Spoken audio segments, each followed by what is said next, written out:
அடுத்து வர இருக்கும் 30 நாள் நாம் இந்த முருகன் ஆராதனை சேனலில் யாரும் அறியாத முருகனின் உயிரோட்டம் இன்றளவும் இருக்கும் கோவில்களை பற்றி தான் பார்க்க போகிறோம். இதில் பல பேர் நேரடியாக கோவிலுக்கு செல்ல முடியாமல் இருப்பீர்கள். அதனால் எங்களின் முருகன் ஆராதனை வீடியோவில் நீங்கள் கோவிலின் மற்றும் முருகனின் வீடியோவை பார்த்து கண்குளிர தரிசித்துக் கொள்ளுங்கள். சேனலை சப்ஸ்கிரைப் செய்து கொண்டு. இந்தியாவிலேயே இல்லை, உலகத்தில் முதலில் தோன்றிய முருகன் கோவில் இதுதான். பழனி நவபாசன சிலையை செய்த போகர் அவர்களால் செய்யப்பட்ட தசபாஷான சிலைதான் இங்கு உள்ளது.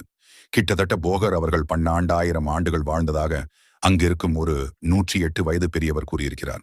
2 யுகத்தினில் கலியுகத்தில் கொஞ்ச நாள் வரை போகர் வாழ்வதாகவும் அவர் இந்த சிலையை கலியுகத்தில் தான் செய்து வைத்தார் என்றும் அவர் கூறியிருக்கிறார். பழனி மற்றும் பூம்பாறையில் இருக்கும் சிலைகள் மட்டுமே இன்றளவும் உயிரோட்டத்துடன் இருக்கிறது என்று கூறியிருக்கிறார்கள். உலகிலேயே இந்த 2 இடங்களில் மட்டுமே 81 மூலிகைகள் கொண்டு 9 நவபாஷாணமாக்கி இதை பல நாள் பூஜை செய்துதான் இந்த சிலைகளை வைத்திருக்கிறார்கள். பழனியில் இருக்கும் முருகன் பெரியவராகவும்